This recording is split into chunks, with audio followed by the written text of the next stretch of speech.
morning, everyone. Thank you so much for joining us for this morning's Resilience webinar. And thank you to Sarah for leading the session for us today.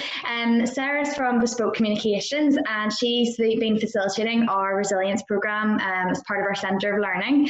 And I know that the feedback that we've always got from the programme has been amazing. So I'm sure that you will all get a lot from this morning, and it is well worth being inside, just so you don't get too sunburnt for now.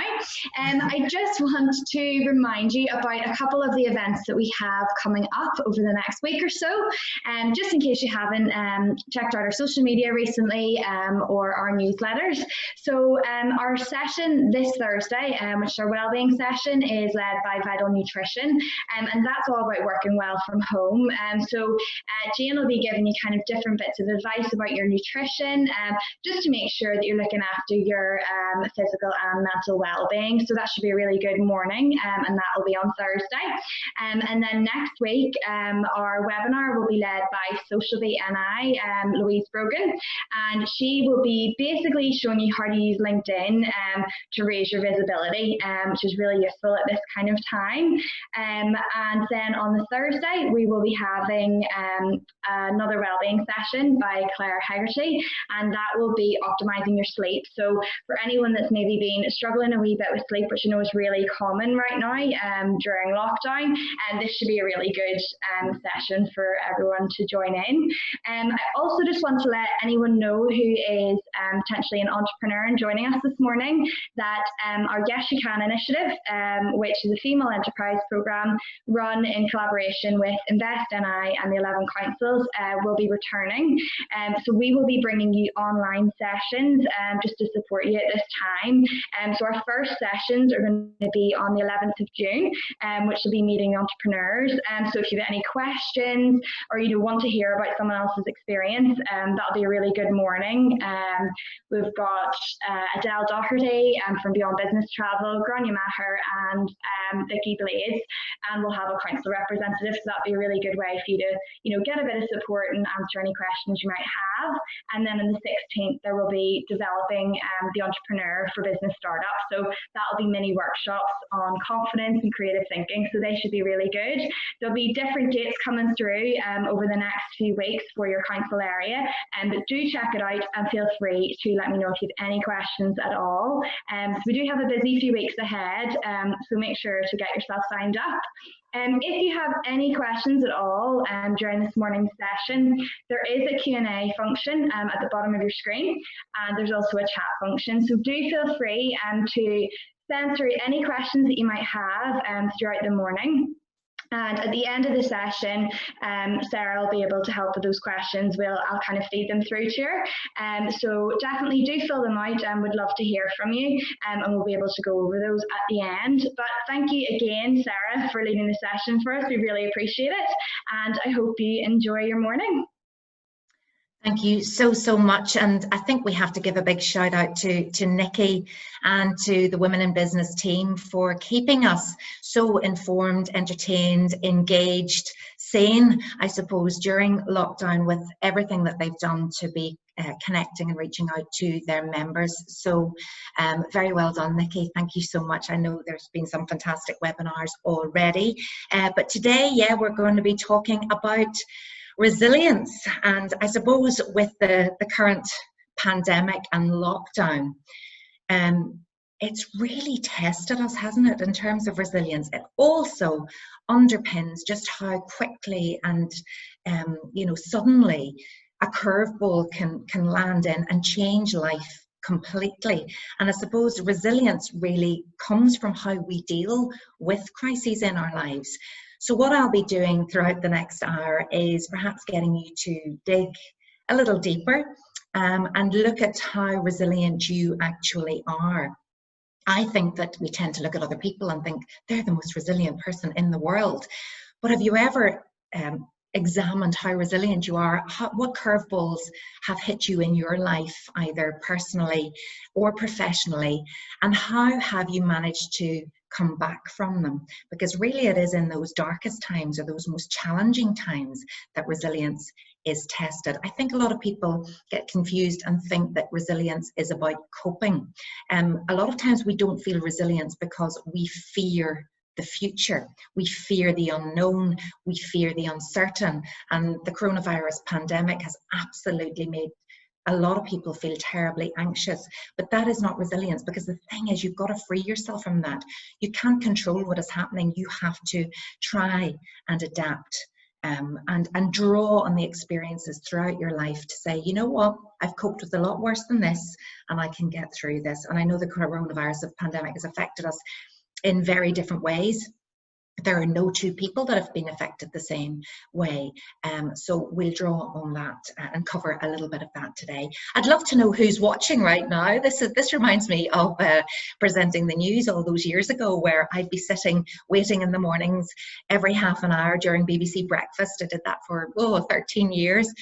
And I couldn't see my audience, but I'd be waiting and I would think, I wonder how many thousands of people are watching today. I don't think we've got thousands, but we've definitely got I think we've definitely got tens of, maybe 20 of you, 60 of you perhaps watching today. There's Katrina Jones from Coaching Derry. Good morning to you, Katrina.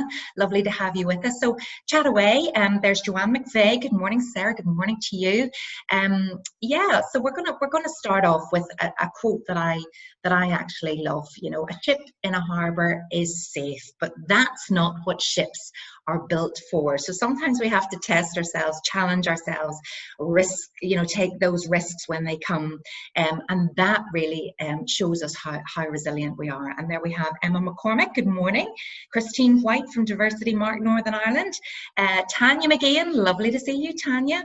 Yes, I actually put some makeup on today and a dress. That's amazing. So I'm out of my gym wear today, which is great. We've got Roisin McDermott coming in there, Naomi Gaston. So loads of people. Lovely to have you all here. Lovely to know that I'm not just talking to my mum, as I felt like I was doing when I was on the news.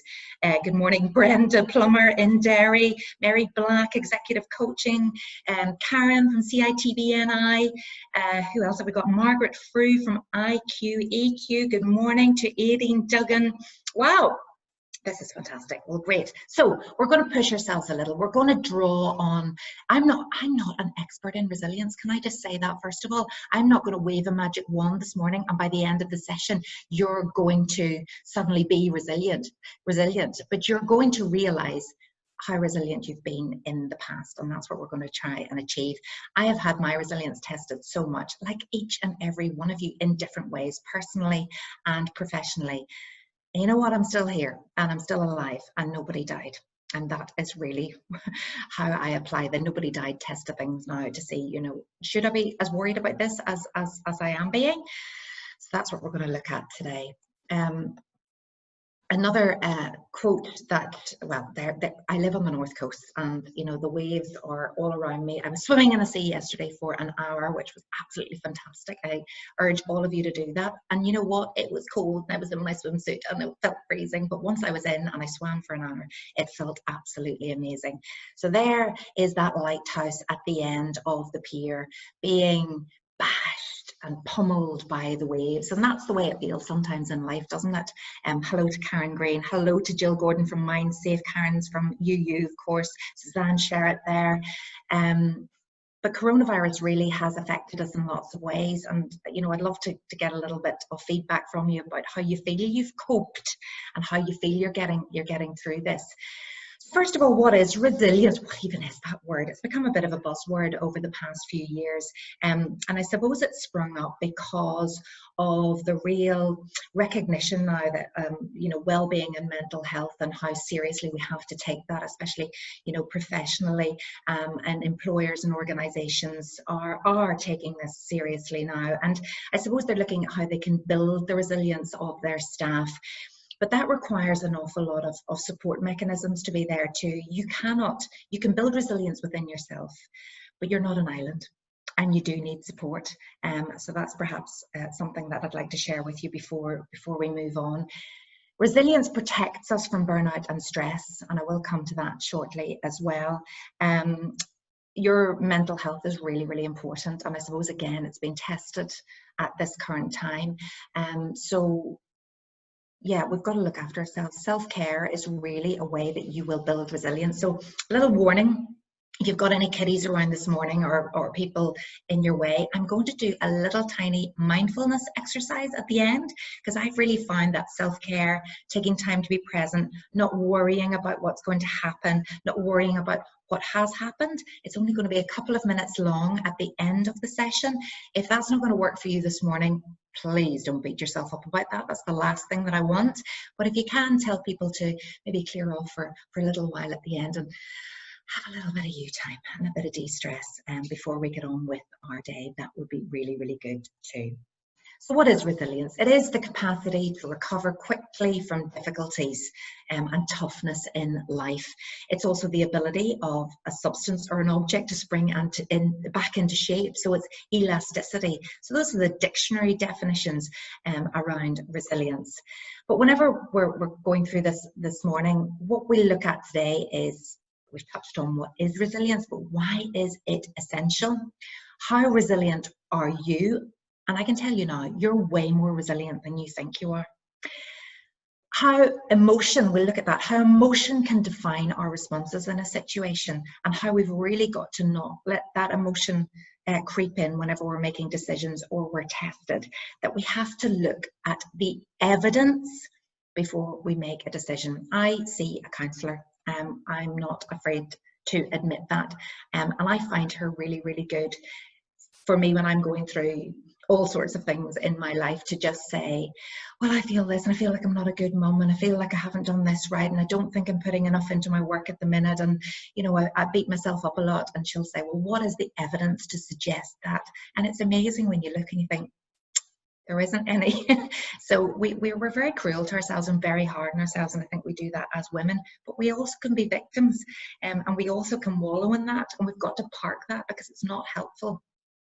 I'm going to ask you a few questions this morning to just, I suppose, test how we feel about resilience out there. And I'll look at a couple of reframing techniques, how you can look at a situation and instead of reacting the way you've always reacted, look at the evidence, park the emotion, and then make the decision. So by reframing the situation, you can behave in a different way than you normally have, which stops that spiraling out of control. And then we're going to end with a little bit of mindfulness. Does that sound okay? Right, a few questions. We're going to the polls now with 3 questions for you this morning. And I know Neil, who's looking at ND events, Neil Dalzell is looking after us today. So a couple of questions. How are you feeling right now today? You've got 4 options there: optimistic, okay, anxious, or other. And if you want to share with us what that might be, obviously, that's completely up to you, what you share with us today. So, gut feeling, how are you feeling today? Second question, how resilient do you think you are? Very resilient, somewhat resilient, up and down with resilience, not so resilient, or other.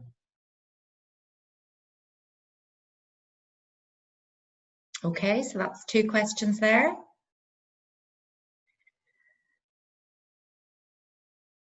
Hope you've all managed to see those and click on those. And if we move on to our 3rd question, Neil, that would be great.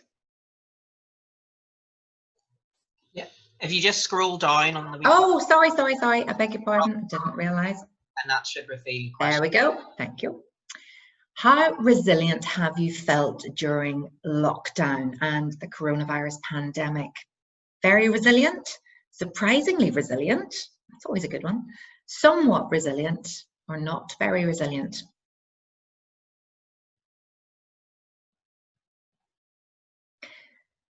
So they are the first 3 questions, just to get a little sense of how we're all feeling out there today, right now. Hopefully that's enough time. And then Neil will be able to share our results. Okay, so how are we feeling today?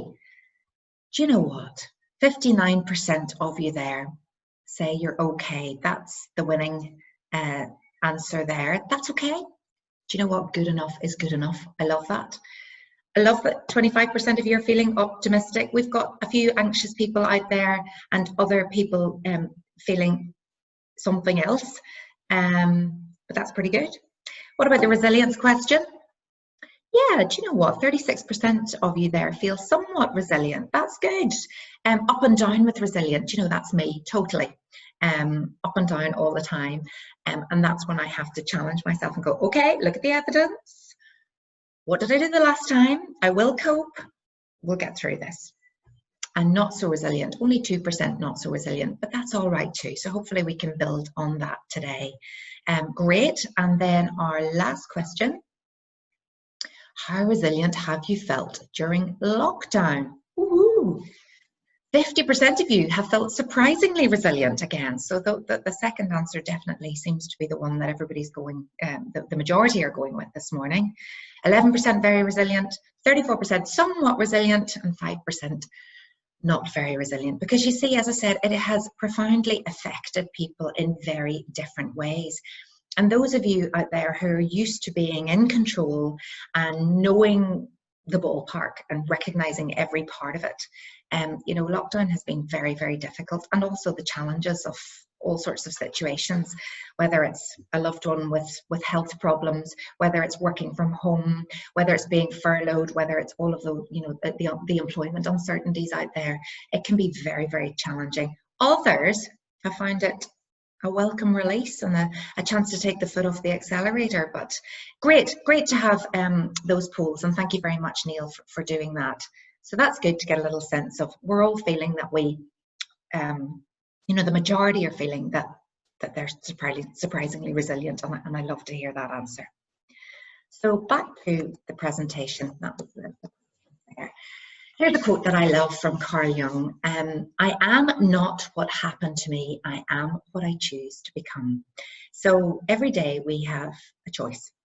I am absolutely not, you know, underestimating how difficult it is to have mental health problems. I've struggled with anxiety myself, and there are days that we just can't even get out of bed and put one foot in front of the others.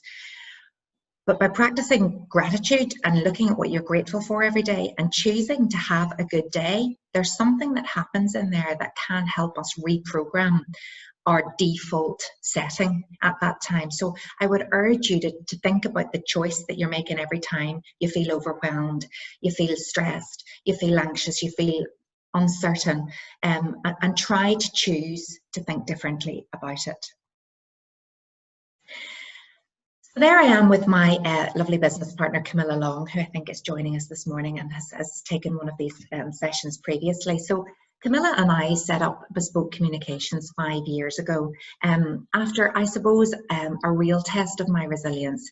I worked for BBC Northern Ireland for 17 years, and I decided to step back from quite a high profile job, especially in Northern Ireland, as being a main news anchor, where everybody said, oh, you've got the best job in the world, you know, you're so lucky, all of these things. But I worked so hard. I'm not feeling sorry for myself all the time, but I used to work shifts, and I lived in Fort Stewart, and I had 2 kids, and I travelled all the time and commuted every single day to Belfast.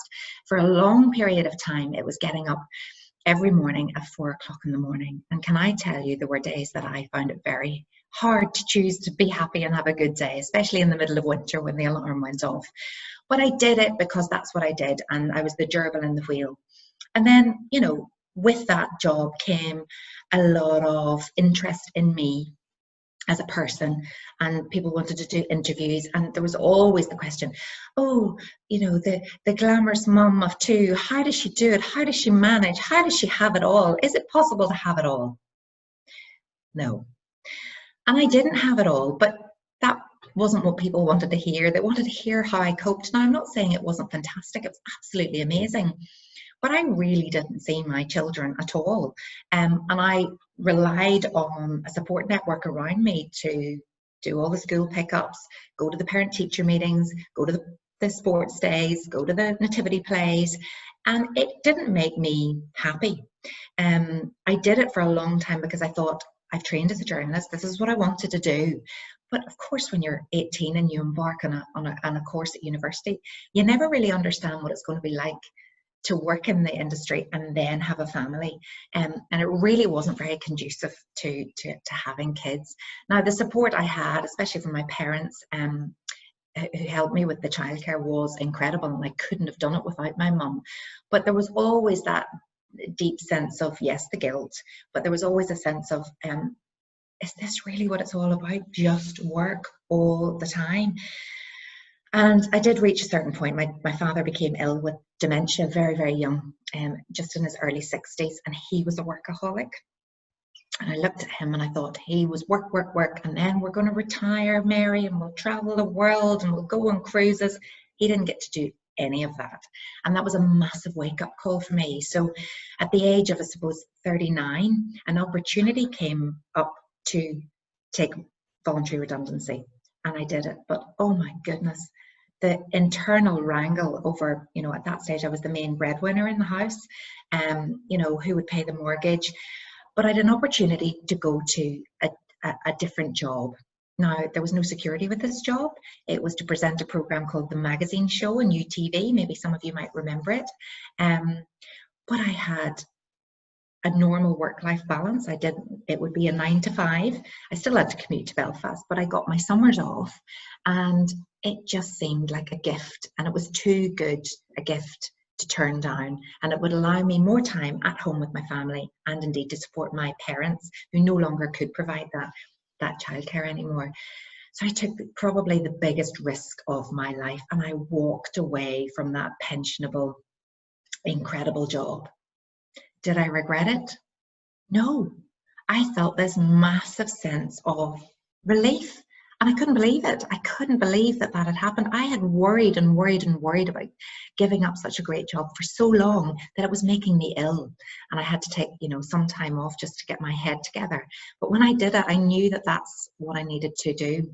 So I went into a completely new environment, testing my resilience big time. So I went from the BBC as a newsreader into the commercial world, where we were driven by ratings and audience figures.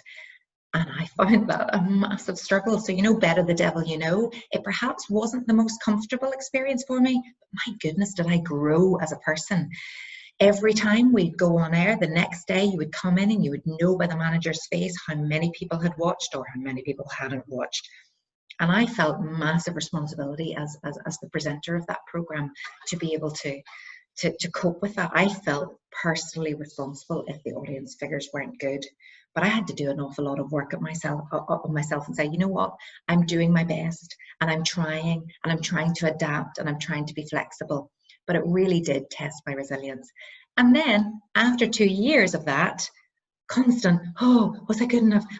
Did they watch last night? They decided to axe the show and gave me 4 weeks notice. Massive curveball. And the papers were full of UTV axes Sarah Travers show. Bet she regrets leaving the BBC now. Oh, the shame of having this happen. So, you know, there were horrible things that happened, and I really struggled. I struggled for my kids, and they would look and go, oh, Mum, what are you going to do now? So I had to really, do you know what? I was so low there. I had no job. I had nothing. That had ended. I decided to step back, and I didn't want to go back into the newsroom. I knew that. So I thought, what can I do? And what made me happy was people and their stories. And the thing that I loved the most was real people. So not the celebrity world. UTV was always putting celebrities on the sofa. Yeah, it'd be Jamie Dornan was all right, I suppose. But you know, there were interesting people there. Dolly Parton was good as well. Yeah, can't forget her. But it was the real people that were doing extraordinary things with their lives that made me click. And I know Tanya McGeehan is on this morning, and I remember doing a gorgeous feature about her and her lovely family as they raised money to help people with dementia in memory of her late dad, who died from dementia. And I just thought, I need to do something in that sphere, so in the voluntary sector. Now, there was, you know, no real money in this, but I knew that I wanted to do some media training to help people tell their stories, to help people raise money, to campaign, to be the voices of the underdog. And so I decided I would try a little bit of media training and set that up.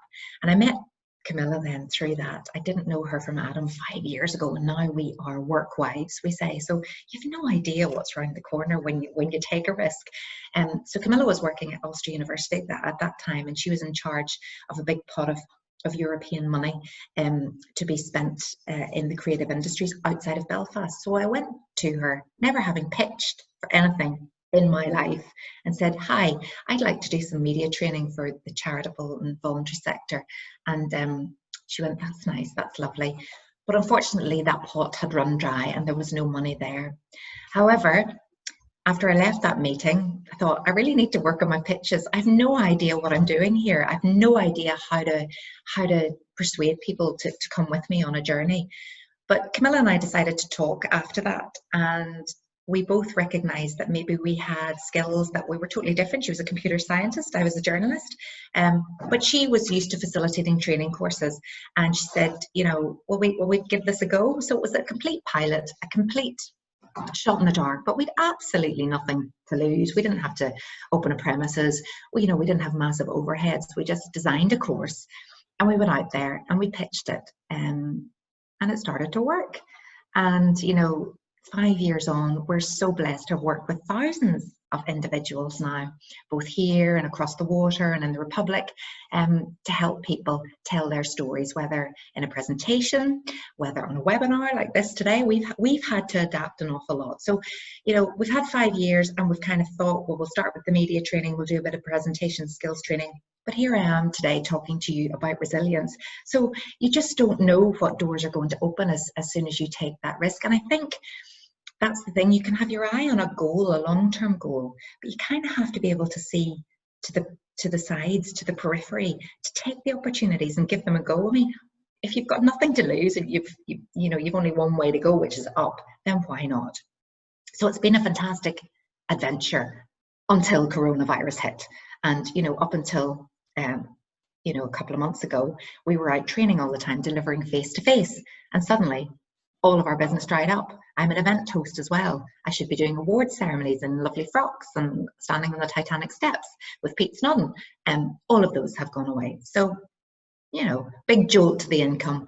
But we had to pivot and we had to adapt, like so many of you have had to do. So we've realized that actually there are real benefits in being able to deliver remotely, that we can do what we're doing now, and I don't have to drive to Belfast, and I can go for a swim in the sea in the afternoon, so I can get that work-life balance right. So all I'm saying is that, curveballs have come, and I've learned to deal with them, and they still come, believe you me. So what's holding you back often is the belief that something is holding you back. Sometimes you just need to get out of your own way and say yes to the challenge. That's what I would be urging you to do today. If I could just ask you now to think a little bit about what a good day feels like for you. Now, at the minute, it says here, a good day at work. When I normally run these sessions, a good day at work is very different to what a good day used to be. So what happens? Anyone want to throw out something to me in the chat there? What does it feel like? What are the outcomes?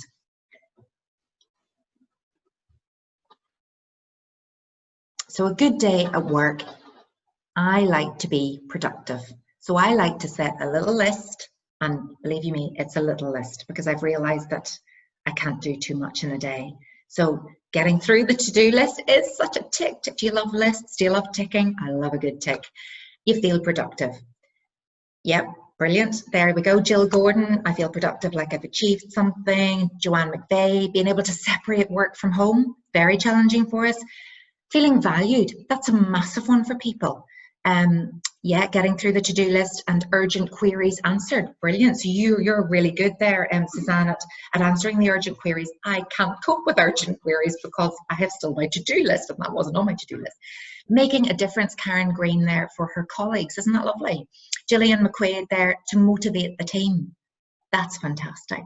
You see, if we stop thinking about ourselves all the time and start thinking about our team, Martha Byrne, winning at something you've been trying to do for a while, that feels great, doesn't it? Decisions made. Oh, Frances, I'm with you there. Terrible procrastinator, terrible decision maker. Eating a frog, Michelle, right? Okay, I'm sure there's something else about there that I should understand, and I just can't think of it at the minute. C. Martin says, feeling of achievement and home before the childcare closes. Well, many of us are like that at the minute. Tanya, again, being able to incorporate some, well, maybe over here, good exercise, that's key. Getting up earlier has been good for me to get the exercise in, getting the kids to do good homeschooling, getting at least 2 to 3 quality hours of good work done. Eureka, Tanya, isn't that amazing? I no longer need to do 8 full hours. A few a day is now good. I love that. You're actually all on the same wavelength as me. What about a bad day at work? What happens? What does it feel like? What are the outcomes? So a bad day at work is probably the opposite of what we've been saying there. All of those curveballs come in. We're not as productive. We haven't ticked off the to-do list. You didn't get your run. Yeah, and you just don't feel like you've achieved. A lack of motivation. That's really hard at the minute too, isn't it? And for many of us, we're maybe not feeling as motivated because we're working in a different way. So yeah, feeling like you haven't achieved anything or being productive. But you know what Tanya's just said there? Really, maybe in this climate, we need to set ourselves new targets of productivity. There is only so much that we can achieve. And if we know that we can get more work done in 3 hours instead of sitting there and back and forward to the computer for 8 hours, then work for 3 hours and say, at that time, I'm not allowed to leave the computer apart from a break. I have to concentrate. I have to get the task done. Negativity, Roisin McDermott says there, or conflict in meetings, things we can't control. It's a horrible feeling, isn't it? And the anxiety really can skyrocket.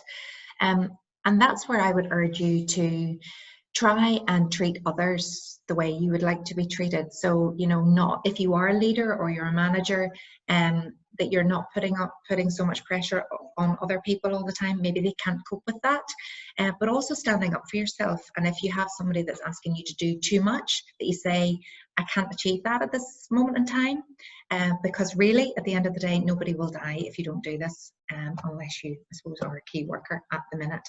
So we have to move away from negativity because it's the most damaging. It's the most damaging for workplace relationships and for productivity and for mental health. So once we recognize that, we all want to have a good day, but some days the curveballs come, we can't control everything. So again, what I would say to you now is reframe how you see that, and stop reacting in a way that the procrastinating or, oh my goodness, write it down, send that email back going, I can't actually deal with this today, but I'll deal with it tomorrow. Some great advice I got was, instead of saying, no, I'm overwhelmed, was to say, yes, if you just give me another week on this, yes, if I get to the end of this task first, whatever it is, so you're not being negative, and then you're not beating yourself up for being negative, you're just setting the boundaries so that you can manage people's expectations. The catastrophization, is anybody guilty of this? This is classic Sarah Travers here. Catastrophization, everything is a disaster. I have done so much work with my counsellor to stop catastrophizing, looking at the evidence again and stop thinking worst case scenario, and trying to be more positive in how I see a problem, and how I address the situation. It's a work in progress. Let's put it that way, and definitely I would be different on different days around catastrophization. But I must admit, I've loved lockdown. I've loved just not having to get in that car and drive to Belfast every day. I've loved the opportunity not to be as busy. I used to think you had to be busy all the time, and that wasn't making me very happy. So work-life balance is absolutely key for me. I hope you can see these here. Self-awareness is absolutely crucial too. So how are you reacting to a difficult situation? So what am I feeling right now? So say something's happened, what way are you feeling? And that's when you look at the evidence, then you say, why am I having this reaction? Maybe it's because something else has happened in a relationship, in your personal life, and you've reacted in this way because you're bringing something else from another situation into the work environment. And once you've thought about that, what do I think about that? Really? So was that fair to be bringing all of that baggage into the task that I've got at the minute? No. How can I separate that? So you really must, if you're feeling overwhelmed, you must try and build your self-confidence to assert your own position, to stand up for yourself and say, but I am feeling this right now and I need you to understand why I'm feeling this right now. So communication is absolutely key. Please be more realistic with your self-assessment of how you're doing. There are so many people out there that beat themselves up and they blame themselves for absolutely everything under the sun. That is so cruel to yourself, and you're never going to build resilience if you hang on to that mindset. So sometimes we have a self-deprecating sense of humor to mask really a bigger issue. Self-deprecation, you can laugh it off, is a good thing if you can bring humor into a difficult situation. But if you're putting yourself down all the time, you've got to stop that. You've got to stand up for yourself, ladies. Criticism. How do we take criticism out there? We talked there about how damaging negativity could be, but I struggle with criticism. And I was looking at something the other day. I read an article about, you know, if you are working with people and if you've got a difficult working relationship, if you struggle with certain types of feedback, it's important that you stand up for yourself again and make your manager or your colleague aware that I don't actually cope well with that type of feedback. Yes, some of us are a bit more delicate than others. Others are, you know, just find it really, it shatters their world and we've got to do some work around that as well, because you've got to be able to take some kind of criticism. You can't just have everything rosy in the garden. But again, self-awareness. If you're that person that catastrophizes or can't take criticism, you have to try and stop that. Look at the evidence, step back from it, and keep the emotion out of the situation. Susie there has just said she struggles with criticism, often doesn't know how to handle it in the moment. It takes me time to process it. And that's really, really important as well. So, you know, maybe it's not overreacting at the time, or the tears, holding back the tears. That's me. Awful. But yeah, taking time, looking at it in a realistic way, and then say, okay, maybe I was a little bit at fault here, but actually, I also think X, Y, Z. And come back and stand up for yourself. And a lot of people do take time to reflect on things. I'm definitely somebody who needs a little time. I can't just react to things that are coming too quickly. So, and that's okay too. So say that to somebody, you're going to have to give me a little bit of time on this. And even if it's just 20 minutes to have a walk around the garden, come back and sit about it and think about it, and then decide what you're going to do. That's much better than having a bad reaction and then making the wrong decision or feeling under pressure to make a decision. Here's a quote that I also think is fantastic. Oh my goodness me, what if I just done? That's my chat. I'll just put that back down here. Everything that irritates us about others can lead us to a better understanding of ourselves. Does this ring true, ladies? I find this an awful lot. So you find fault with everybody else because you're actually irritated by the way you're coping with the situation. So again, keeping the emotion out of it and coming back to having a level playing field is much better. So sometimes we have to do a little bit of self-check and think, really, is it all about the other person, or do I have to hold my hands up and say maybe I handled that not quite as well as I could have? That's a really brave thing to do, and a really good thing to be able to do, to be go, okay, I can criticize my actions there, that wasn't appropriate, and I'll apologize, or I'll change the way I do that the next time. This is a fantastic TED talk by Steve Chapman called Dancing with Your Inner Critic. That's a great one to watch. Maybe some of you will be familiar with these sentiments. I can't do it. I'm not worthy. I must be perfect. I must not make a mistake. I'm not good enough. Nobody loves me. That's when the catastrophization starts, when you receive that criticism. Watch that TED talk, Steve Chapman, really, really good to get you to park that and go, I am good enough. I'm okay. And really, I've catastrophized in my reaction to this particular situation. So, in fact, when somebody has said to you, you're not fully qualified for the job, they didn't mean you're a cretinous, arrogant buffoon who will never achieve anything in their lives. Oh my goodness, I keep opening that chat room. Wrong. You will never get anywhere with your sad, desperate life. Okay, so that's massive catastrophization, massive overreaction, exaggeration and a massive overreaction. So stop that if it's you. When they say, hi, you maybe met somebody, I've got a partner already, it doesn't actually mean you sicken me with your neediness and your physical and mental degeneracy. The thought of being touched by you fills me with nausea. All right? So really they just said, I've got a partner already, so it's not appropriate. So when they say no, it doesn't mean I despise you. We've got to learn that no doesn't mean that. Okay? So if you identify with any of those ladies, then perhaps something to take on board. Those negative thoughts are really limiting your self-belief. So we've got to reframe the I can't do it, I'm not worthy, I must be perfect, I must not make a mistake, etc. Where have those beliefs come from? Often they're deeply rooted in something that's happened in childhood. And maybe going for a bit of counselling yourself wouldn't do any harm if you're holding on to those feelings. What is the cost to you by holding on to that attitude? I mean, it's really going to affect everything in your life, from your ability to have a healthy relationship, to being a good parent, to dealing with anything that life throws at you. If you feel that you are good enough, and you can improve as well by keeping the emotion out of those decisions. What are the benefits of holding on to those negative thoughts? There are absolutely none. And how different would life be if you didn't feel like that? Eureka. We have to get rid of those negative thoughts and limiting self-beliefs. And to do that, we need a bit of confidence, girls, the C word. Confidence is a feeling of the trust in one's abilities, qualities, and judgment. It's all about our self-esteem, our cognitive and emotional appraisal of our own worth. Optimism helps hugely. When we're feeling optimistic, when we've had that good day at work, we have that feeling of hopefulness about the future, and it's so important whenever, you know, we want to feel confident. And this is a big one: self-efficacy, belief in one's ability to perform a specific task. So when you're new into a job, we can often really struggle with a lack of confidence. But give yourself a break. You've got to learn the ropes, and some people take a little longer to get there, and that's okay.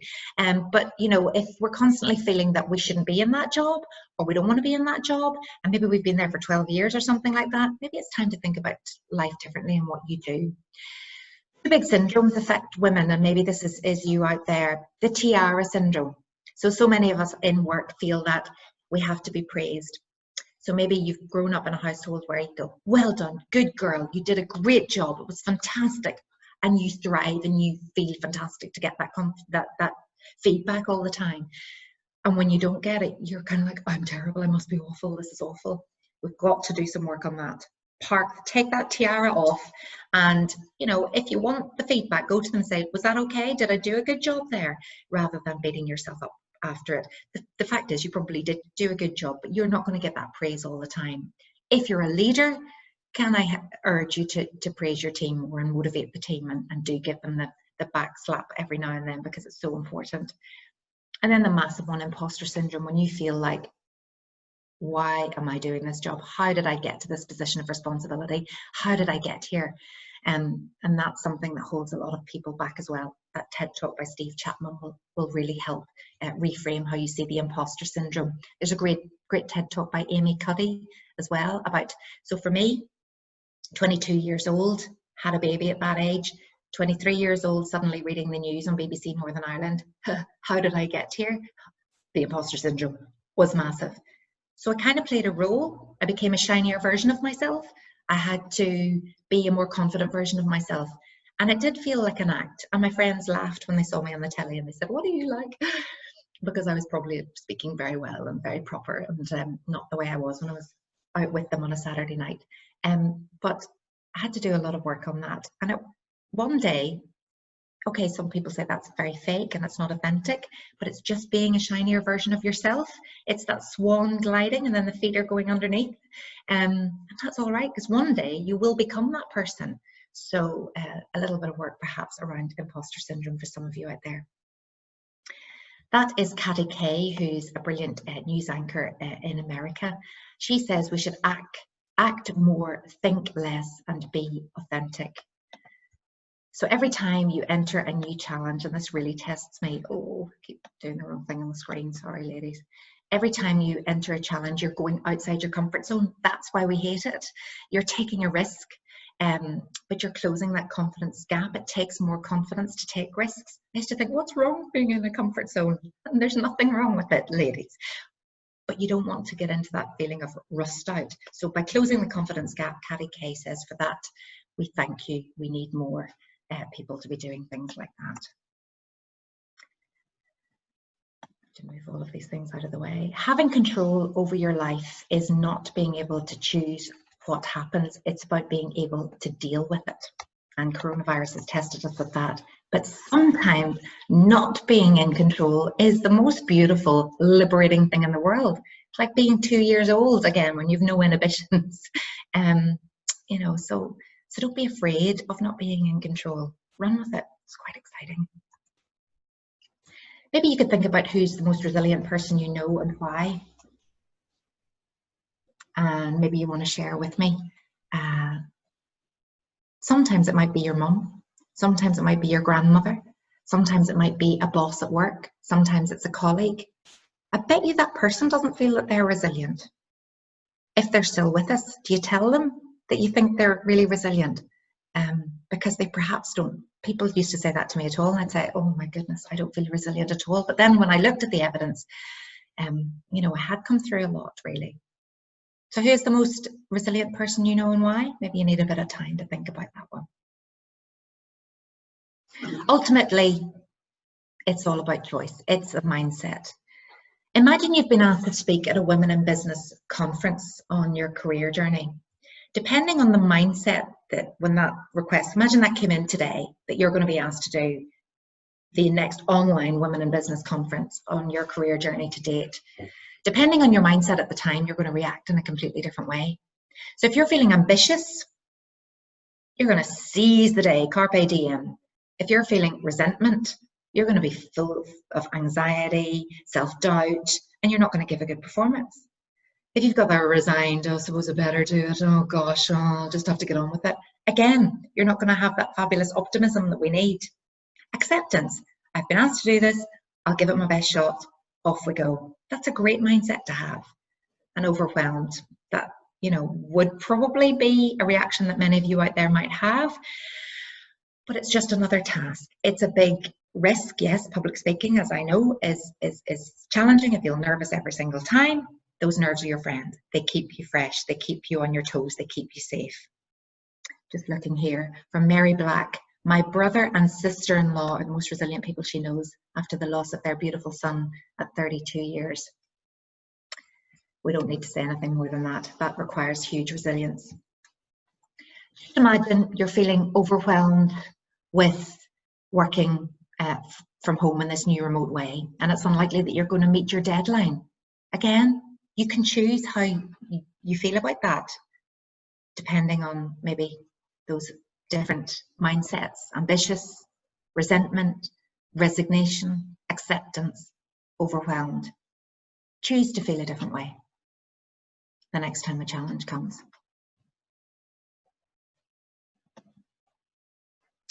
Self-care is really, really important. I'm going to ask you a few questions here now. You don't have to share these with you, but if you just take a second to maybe on a sheet of paper, just jot down the answers to these questions, because self-care is massively important. Gut response, okay? What are you motivated by at work?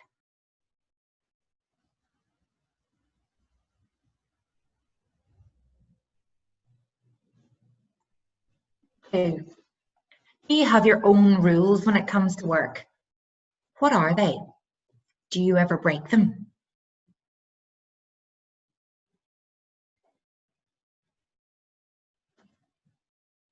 Do you ask for help from others? Many of us don't. When? Because it's okay to ask for help. Do you know why you're in the game? Your purpose at work? Can you articulate the reason? Benjamin Franklin said, there are some people who die at the age of 25, but they're not buried till they're 75. You don't have to work in that way. Please, please, please change what you're doing if that's you. You don't need to be like that. There's Rosemary said about communicating, Rosemary O'Doherty. Sometimes asking can get a conversation going that helps to get the work going differently. Absolutely. So what's your purpose in your job? I'm very aware of the time here. Do you face your challenges head on? How do you do this? Or do you run away from them? You don't need to chat all the time, but I want you to think about these things. Because it's about the mindset. Changing the mindset in response to these in future will help you build resilience. Who is your greatest role model, personal or professional? And can you be a bit more like them? Maybe it was your sports coach, maybe it was a teacher. For me, it was my piano teacher years ago. Do you know what? He just loved life and he loved laughing. So having more fun in your life, if you can, is so, so important. Rosemary's also said she's the great procrastinator, aren't we all? How do you keep challenging yourself mentally? Do you? Have you enough time? Maybe you're at that stage in your life where the kiddies are small or you've got caring responsibilities and that's challenging mentally enough.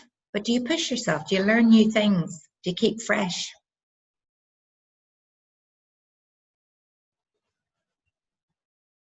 Another question. What's your greatest strength? A tough one. What is your greatest strength? I don't want to know what your weakness is. What's your greatest strength? And play to that, because we're all different. Doing things for others, being reliable, absolutely. Kindness. How well are you at the moment? Do you take enough time to yourself? Really, really important. Do you have the social support to maintain your resilience? And what does that look like? You need to have social support. You need to have, and if it's not there, you need to speak up about it. You can't do everything. How full is your glass? And how do you know? How valued do you feel? And I know that's come up before. These are all things that will help you build your resilience. And how do you remember to appreciate and value others? Appreciating and valuing others pays dividends when it comes to building your own resilience. Resilience is essential, ladies, and I'm going to move on to our mindfulness in a second now, because there's so many uncertainties in life.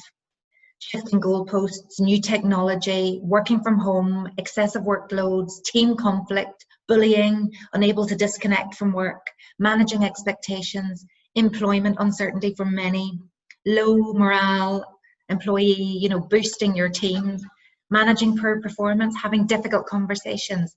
You need resilience to be able to deal with all of these things.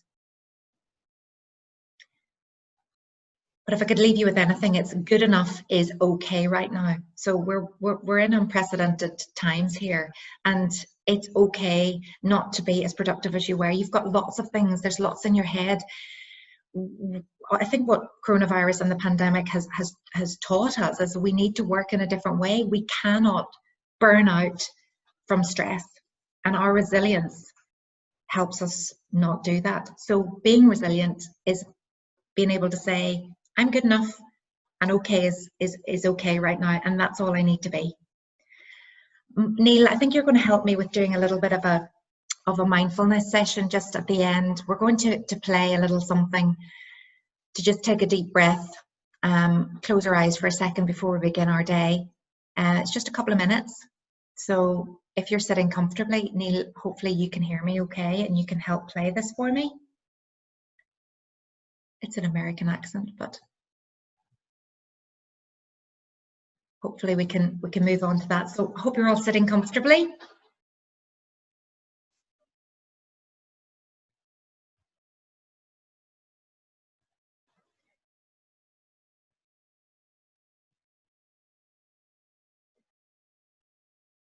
We're not hearing anything just at the minute, Neil. Hopefully that works. Sorry, I think I was muted there. Here we go. 10. Try it again. Here we go. Begin this meditation by noticing the posture that you're in. You may be standing or sitting or lying down. Notice your body exactly as it is, and see if you can tune into any sensations that are present to you in your body in this moment. There might be heaviness or lightness, pressure, weight. There might be vibration, pulsating, movement, warmth, coolness. These sensations can be anywhere in your body, and all you have to do is notice them. Notice what's happening with curiosity and interest. Take a breath. As you breathe, relax. Not much to do except to be fully present and aware. Now let go of the body's sensations and turn your attention to the sounds inside or outside the room. There may be all sorts of sounds happening, loud sounds, quiet sounds. You can also notice the silence between the sounds. But the sounds are coming and going. Notice them coming and going. One tendency of our mind is to want to think about the sounds, to start to make up a story about the sound, or we have a reaction to it. I like it, I don't like it. See if instead you can simply listen to the sound. Notice it with curiosity and interest.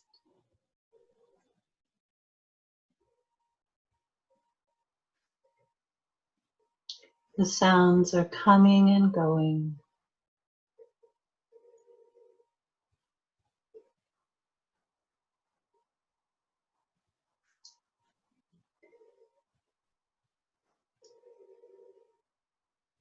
Now once again, notice your body standing, present, or seated, or lying down. Notice any body sensations that are obvious to you. Take another breath, soften, and when you're ready, you can open your eyes. Oh, wasn't that nice? Just to take 3 minutes to be present and set your intentions for the day ahead, whatever they are. The sun is still shining. It's been so lovely to take part in your webinar series, Women in Business. And Nikki, I don't know if we have time for questions and answers now, but it's been brilliant. What I would say to you is embrace that inner critic. Stop beating yourself up. Good enough is okay. Act more, think less, and be authentic. So thank you very much, everybody. Thank you so much, Sarah, for that session. I think there's a couple of comments coming through. I don't know if anyone did have any questions anyway, but a lot of people have really enjoyed your session this morning. You know, I'm certainly thinking about tiara syndrome, and I think everyone just needs to remember good enough is okay right now as well. So thank you so much for that. And no one did have any questions. No, if anyone did have any, you could just fire one or two through. But I think there's just one. Oh, that was just a thank you. So yes, lots of thank yous. Thanks everyone for joining us this morning. And we'll get the session on the website within the next week or so. Thank you. Lovely to see you all this morning. Thank you, everyone. Bye. Have a great day.